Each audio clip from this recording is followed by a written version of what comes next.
Hi everyone, welcome to a new episode of the Enlivened Woman podcast. Today I want to speak on Venus's role in 2026 and the rise of the divine feminine. So we I'm going to talk about multiple things that connects Venus to the divine feminine awakening, the feminine revolution that we can feel that is happening right now. And what's being called for us in business and how it's going to affect us as women and the collective feminine consciousness. So Venus has an 18-month cycle. So I'm going to talk about Venus retrograde, I'm going to talk about some transits and and other things. So I'll just begin with like Venus has an 18-month cycle. I had done a project on her in my astrology course that I was in 2025 for the year, and I uncovered a lot about Venus that not everyone speaks about or knows about, and like just like women we are perceived as something that's superficial, but when you dive deeper, we are who and what we are and the power we possess is like truly remarkable. So yeah, Venus has an 18-month cycle, and so this begins when she goes retrograde. So we had a Venus retrograde in 2025, March, April time. And when Venus goes retrograde, she has this like theme, a primary theme. And that theme is the archetype, the energy that plays out when it's connected to Venus. So what is Venus? Venus is the divine feminine. She is connected to self-worth, to pleasure, to relationships, to relationship with self, relationship with others. She is connected to money and sensuality. And the theme that plays out, um, the theme that happens that Venus begins in is like the overall arc for the 18 months. But she has, so yeah, we'll start on that.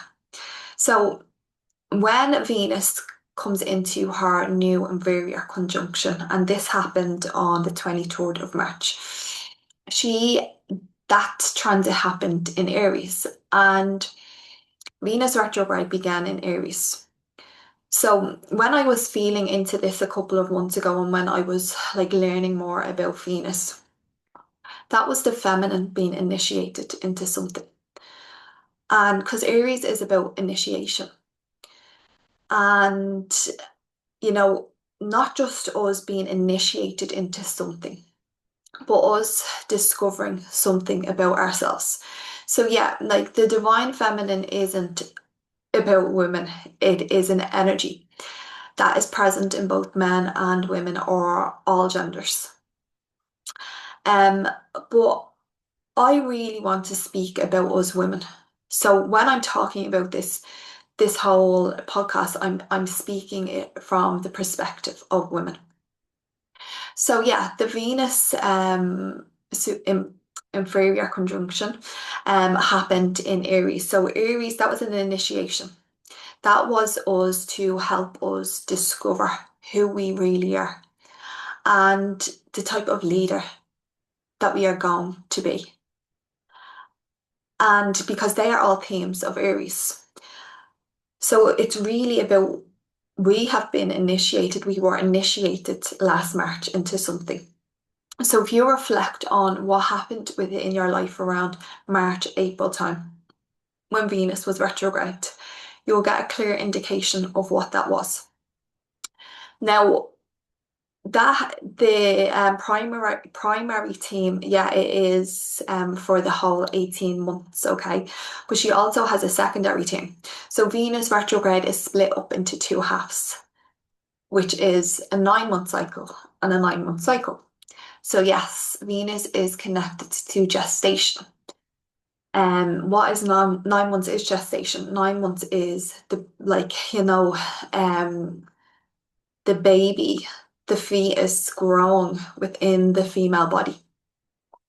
So that means that we were initiated into something that we now are being called to give birth to.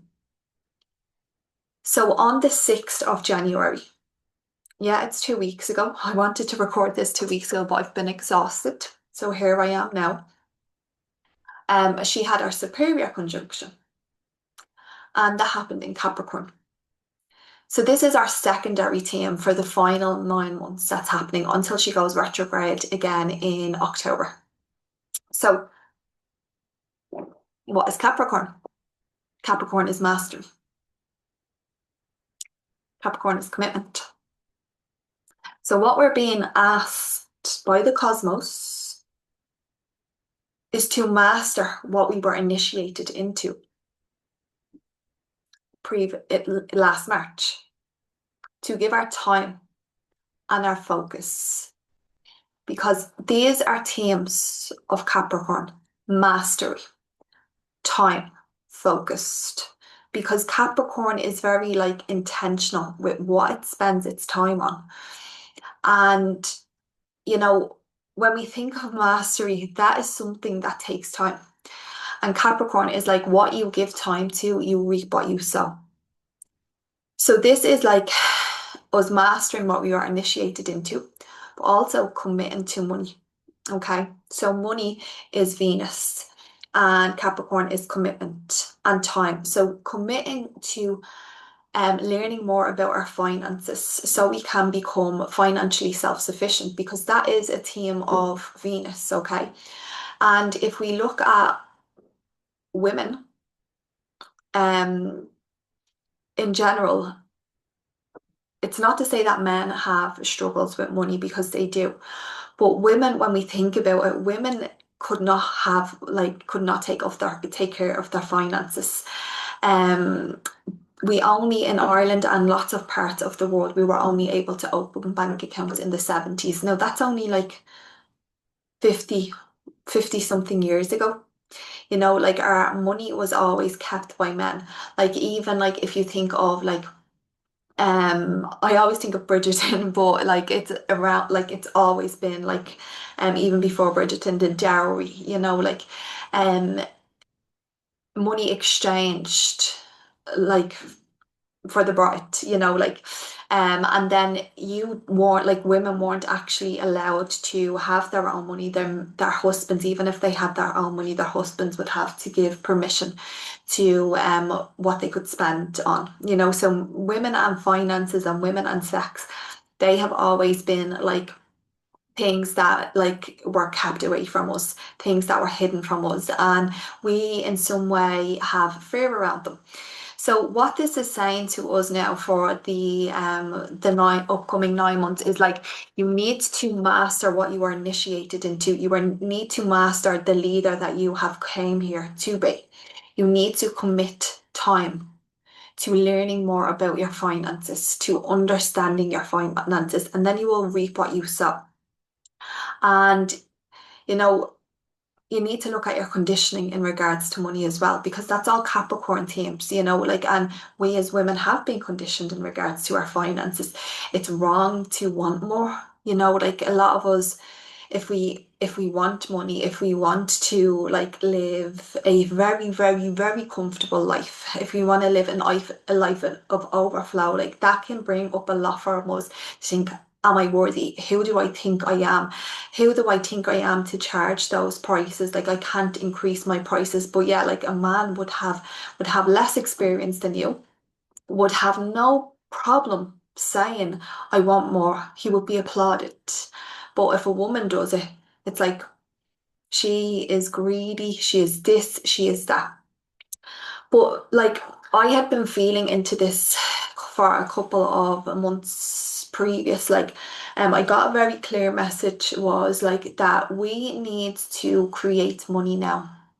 Females in general and female leaders are being called to create money now because it gives us a choice. And we can see very clearly what is going on in the world right now. It's chaos. And women's rights and women's autonomy are being attacked left, right, and centre. You know, um, I wasn't on uh, I wasn't on social media over Christmas or anything like that. I needed a break. But when I went on, all I seen was like, a lot of videos in regards to Stephen Bartlett. That's his name, isn't it? Diary of a CEO, and how he had been like talking to, I think there was two different episodes. One was he was talking to somebody and like talking about like, incels, and should society do something about like men who haven't found partners. And then also, I don't know if this was the same episode or a different one, talking about like women who are leaving, motherhood till later or not having children at all, and how men can pass on their genes due to that. I didn't watch these episodes, so I don't know if they were the same one or two different ones. Like, and that's only like a little tiny thing what's going on. We have so many things going on around in the world. So we need to have a choice. We need to have financial autonomy. And that's exactly what we are being called to do over the next 9 months. Yeah, to master what you are initiated into, to become recognized as a leader in the field that you are in, to commit time to developing your mastery, but also commit time to like deconditioning when it comes to your money.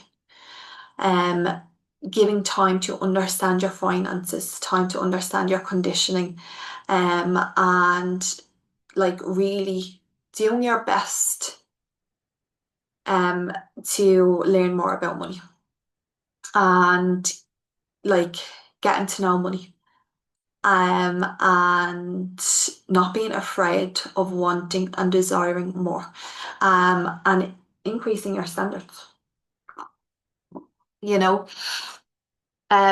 So I wanted to talk about like how this is playing like a bigger part, like in February's eclipse, and how it was already playing a part when we had Pluto enter into Aquarius. So Pluto is the planet of a rebirth, death, sex, transformation, regeneration. It's about the soul. And it entered into Aquarius in 2024, like the end of 2024 for good, for it's there's no retrograde back into Capricorn since like that was the final time. And Aquarius is all about rebellion. And Aquarius is the collective consciousness. So when the fourth planet to conjunct, and what that means is connect with Pluto, when it entered into Aquarius for good, was Venus. So that says to me that there is a feminine revolution occurring, and that the power, because Pluto's power, that the power, the feminine power, the feminine are going to, over the next 20 years, we are going to rise into power. And this is going to affect the collective consciousness. And we can see even, like there is the wounded masculine, which we have a lot of them in leadership all over the world. But I also see that there are some men trying to look at their behaviors, trying to be better. And that's because the feminine are rising, and the wounded masculine it can feel us rising. And that's why all this madness is going on. So whether you believe in energy or not, everything is energy. This world is created of energy. We are created of energy, but not a lot, not people, not many, I shouldn't say that. Some people don't believe it. But it doesn't matter if you believe it or not because you can feel it. So the wounded masculine are feeling the rise of the feminine. That females are beginning to stand in their power, to reclaim their sexuality, to reclaim their voice, and to reclaim the goddess energy. And we will get to that in a minute. So this is why the wounded men, the wounded men are trying to stomp their feet. They are trying to control our bodies, control our behaviors. Yeah, but it's not, let them. It's going to get worse before it gets better. Of course it will, because this is like we're still only like a year into this transit. But again, like Venus was the first planet to touch Pluto. The feminine was the first planet to touch Pluto. So that to me is confirming the feminine is stepping into power. And that is going to have a ripple effect on the collective consciousness. And a revolution is happening. And we are seeing this, we are seeing the women in Iran step up. Sorry, not step up, protest. We are seeing all over the world women beginning to use their voice and say, express what is on their mind. So we also have an eclipse happening on February the 17th. And this is the first eclipse in the sign of Aquarius. So just a second ago, I spoke about Pluto entering into Aquarius. And so an eclipse is faith and destiny. Aquarius is about the collective consciousness. And it is very like things just happen out of the blue, like very shock. Things just change immediately. Now, the day before, we'll come back to the Venus retrograde because in Venus retrograde, she has a morning star and an evening star.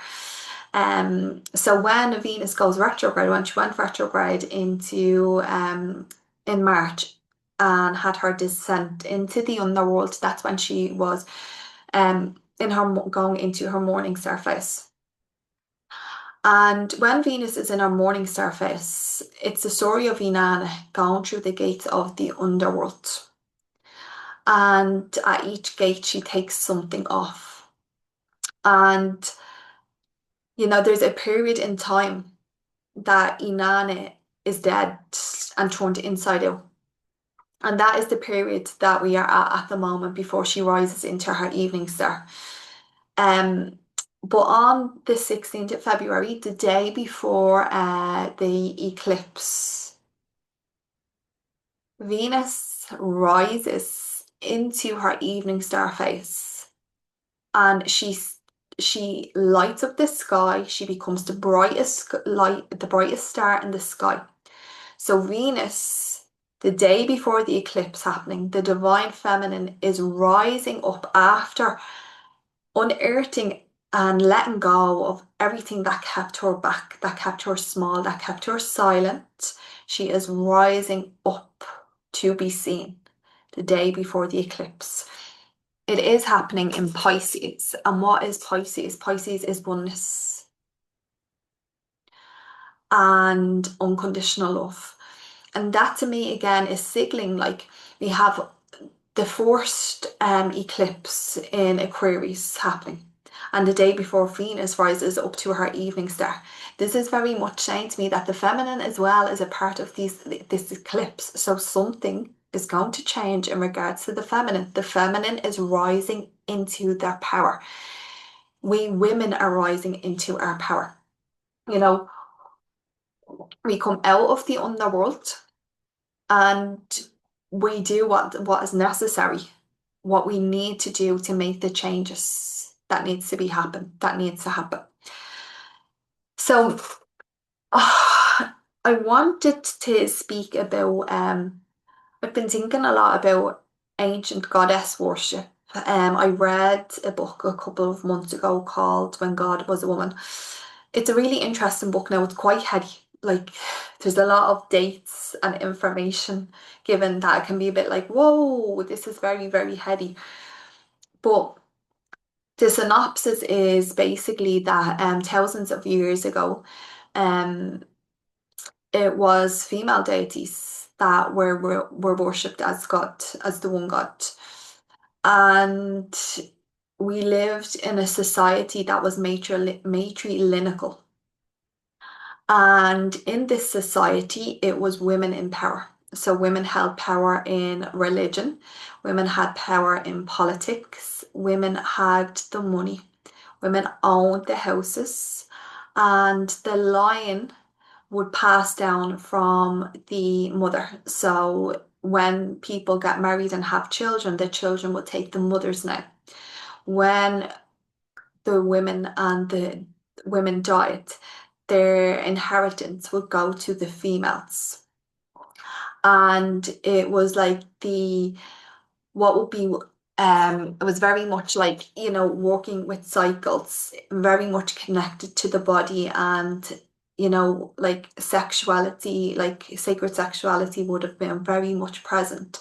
And men played a role as well, but they were not in power. They would have had equal roles, but there wouldn't have been any hierarchy. Um, and this is in ancient Mesopotamia, and so this is long before Christianity. Like, you know, so this, I really feel that the goddess worship is coming back so much right now.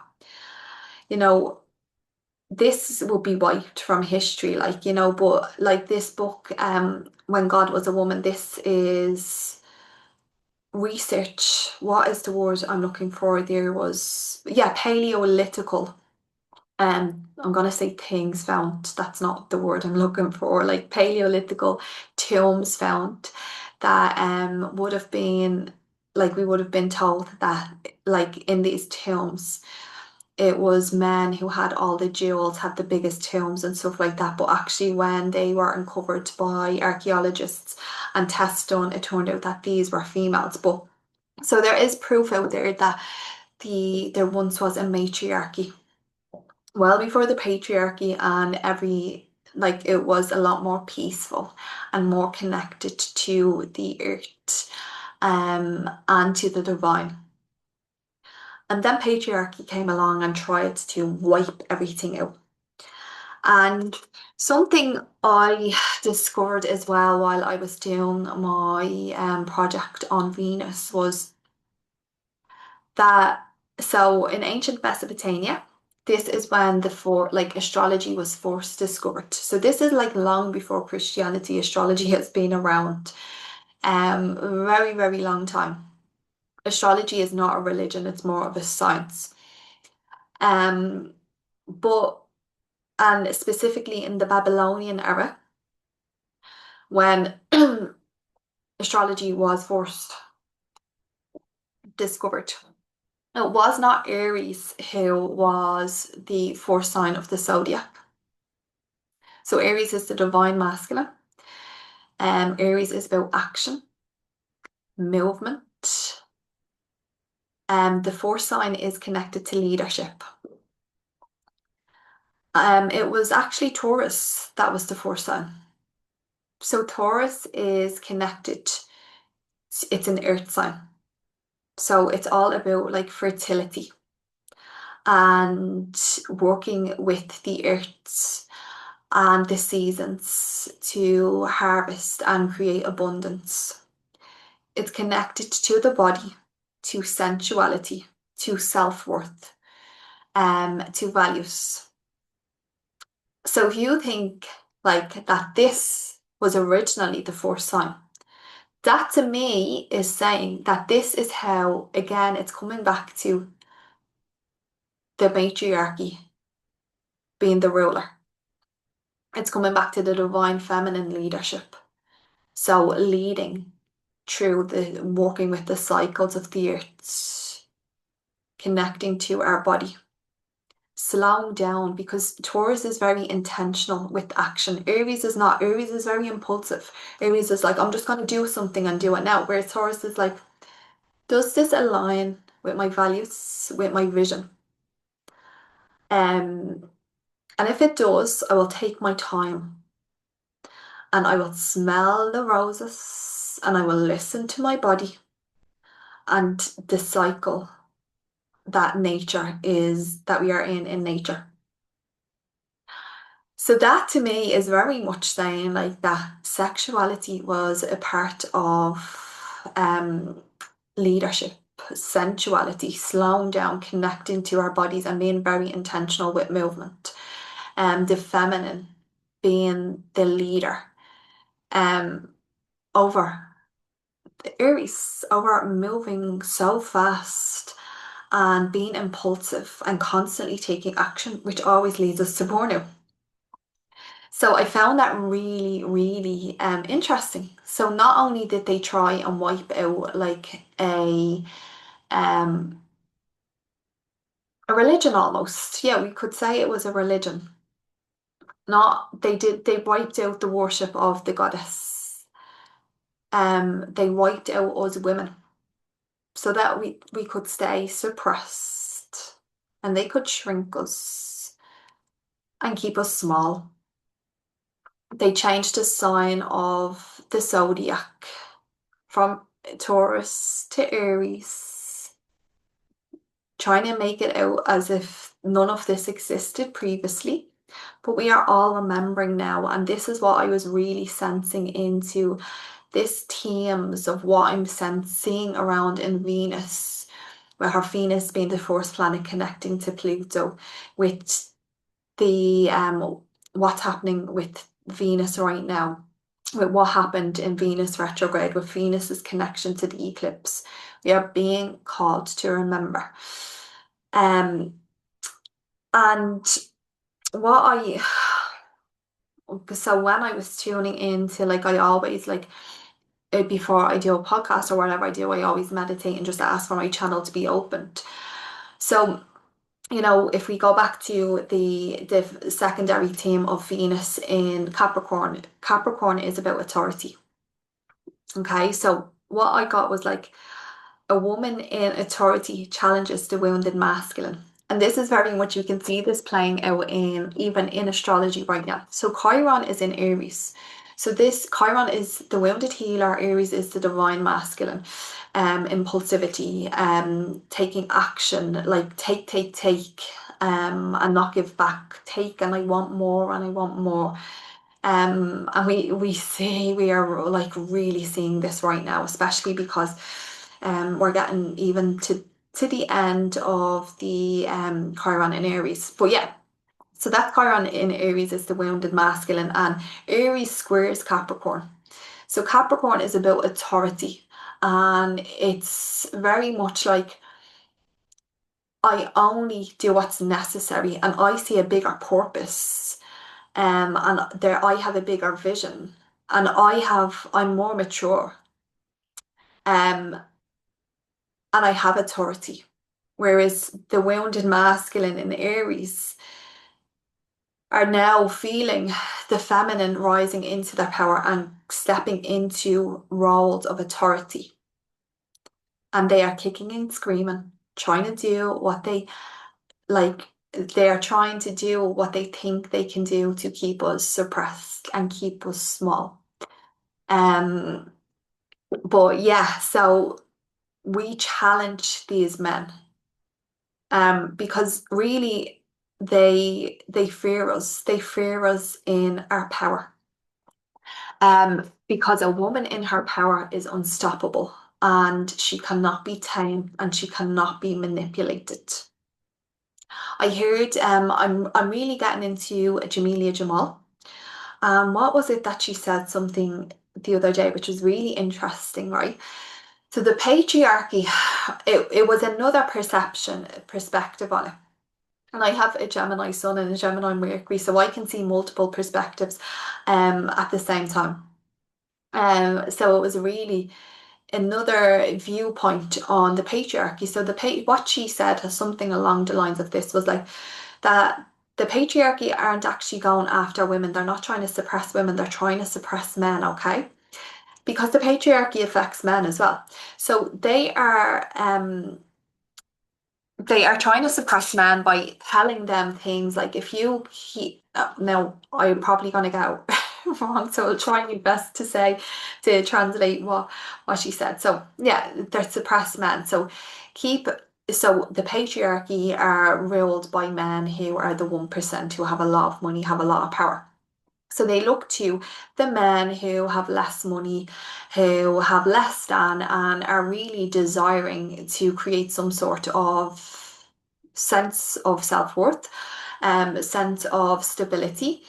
So they promise them, oh, like just work and do this and do that. And once you stay in line, go to war for us, do this for us. And once you stay in line, you will be promised this.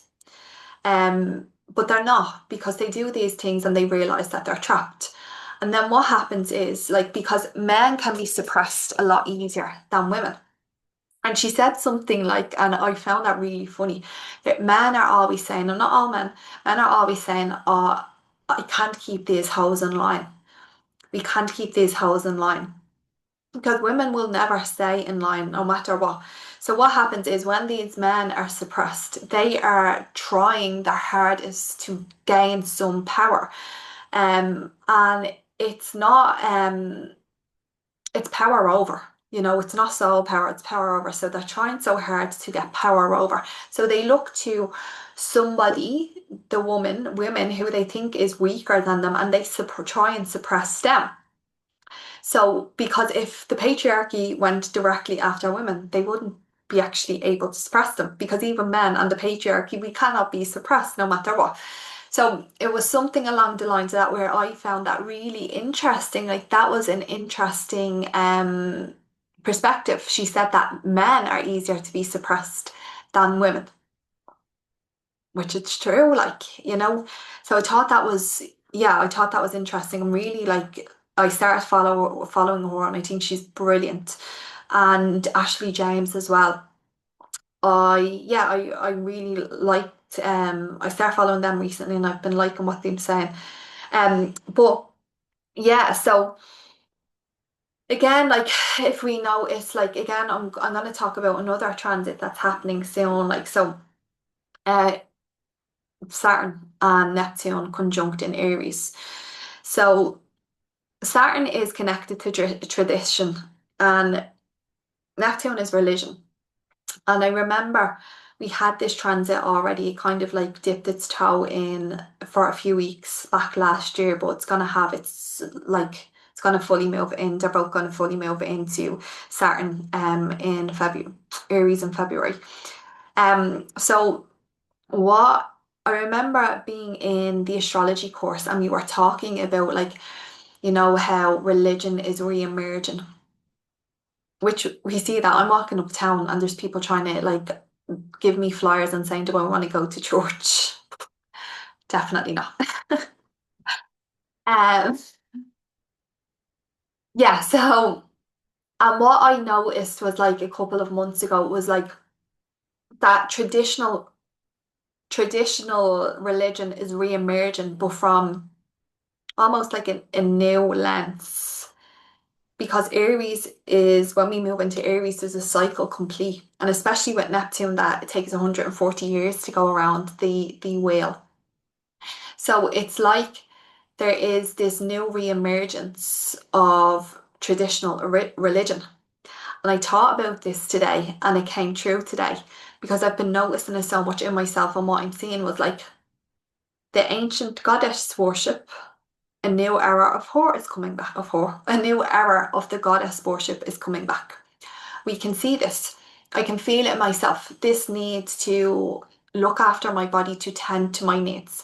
It's January, and I am telling you now, I have, like, keep getting, you need to rest, you need to slow down. And even today, and look after your nervous system. Like, even to, like, I haven't been able to record this podcast for 2 weeks. I wanted to record it on the 6th, but I couldn't. Today I got up, I had cacao, I gave myself a breast massage. I got washed, I got dressed, I went to the Botanic Gardens, I got a nice lunch, I came home, I fell asleep. And then I had the energy to do this. So my mantra for 2026 is I build through pleasure and rest because I'm not trying to hear hustle. I'm not trying to hear build through burnout. And I've been having so many conversations about this. So women are actually starting to get more in tune to their bodies, more connected to their bodies, more connected to pleasure, more connected to worshiping themselves. Because this is something that's really coming true a lot for me right now is like this need to worship myself, to like treat my body as like an altar, and build from that place. And I'm having conversations with women as well. We are tired, and we're so over building from a place of the wounded masculine, of constantly taking action, of feeling the need to always move. Um, we're slowing down now. Like I am building through the seasons as well. It's winter outside. You know, everything in the earth turns inwards. That's what we're supposed to be doing. And this is where I feel that when Neptune and Saturn conjunct, and it's happening in February, and I'm pretty sure like Neptune enters into Aries at the end of January. I'm pretty sure Saturn enters into Aries. I think it's like 2 days before the eclipse. So again, it's the ancient goddess worship. A new era of her re-emerging is coming. And I journaled on this today. Like, what does the goddess worship mean? Like, mean to me? So, I really want to iterate. I don't think God is a woman. I don't think God is a man. I think that God is a being.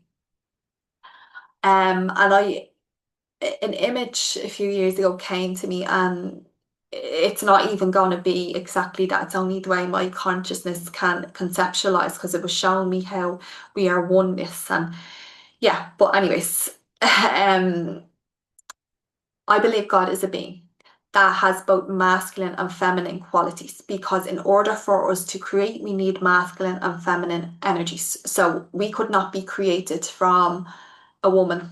We could not be created just from a man. We could not just be created from masculine energy. We could not just be created from feminine energy. And even as a human being, no matter what you identify with, what your gender is, you have masculine and feminine energies within too, and they help us create. So yeah, I don't think that God is a woman or God is a man. Um, but where was I going with this? I'm just gonna take a breath to try and remember where I got a bit lost in trying.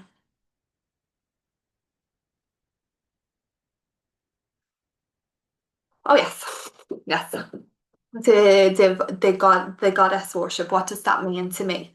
So to me, I wrote that this means worshipping the body.